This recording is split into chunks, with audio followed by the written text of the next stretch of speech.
আসসালামু আলাইকুম রহমতুল্লাহি বারাকাতুহ। এক ভাই অপর ভাইয়ের জন্য দোয়া করা।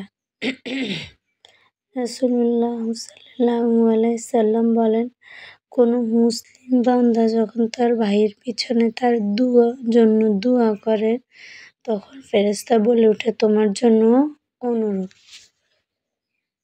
একজনের জন্য দোয়া করলে আল্লাহ, অপর ব্যক্তির জন্য মানুষ দোয়া করলে আল্লাহ তাআলা সেই দোয়া নিজের উপরে বর্ষণ করে। সেই জন্য আমরা একে অপরের জন্য দোয়া করব। যাকাতের মাধ্যমে মানবতা পরিশুদ্ধ হয়। কৃপণতা, স্বার্থপরতা, মৃত্যু ইত্যাদি আত্মিক ব্যাধি থেকে যাকাত আত্মাকে পরিশুদ্ধ করে আর ফকির মিসকিনদের প্রতি উদাসীনতা প্রদর্শন থেকে মনকে পবিত্র করে। কোরআন মাজিদে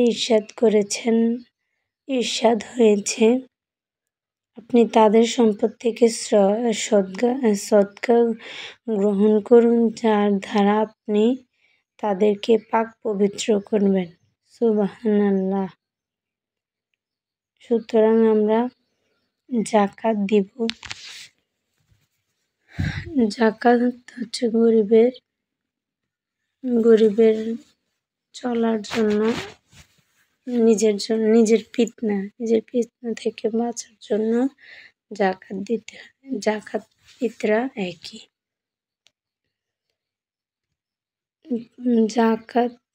যাকাত দিলে মানুষ বিভিন্ন রকমের বিপদ আপদ থেকে মুক্তি পায়। সেজন্য আমরা আল্লাহ তাআলা যাকাতের দ্বারা মানুষের বিপদ আপদ থেকে মুক্তির জন্য। আসসালামু আলাইকুম রহমতুল্লাহি বারাকাতুহ। ফেরেশতাদের দোয়া। রাসূলুল্লাহ সাল্লাল্লাহু আলাইহি সাল্লাম বলেছেন, কোনো মুসলিম ব্যক্তি যতক্ষণ আমার প্রতি দুরূদ পাঠরত থাকে, ততক্ষণ ফেরেশতাগণ তার জন্য দোয়া করতে থাকেন।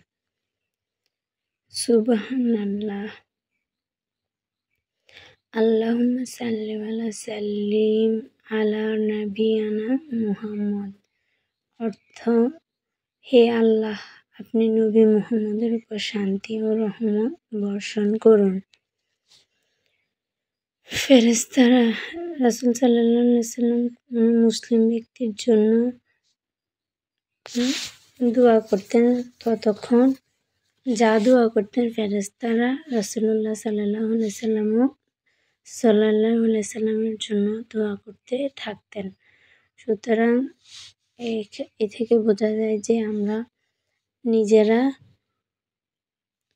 যদি অন্যের জন্য দোয়া করি, তাহলে ফেরেশতারাও আমাদের নিজেদের জন্য দোয়া করতে থাকে।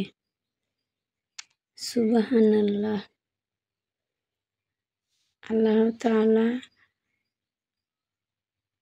ইবনে মাজাহ ও সহিহুল জামে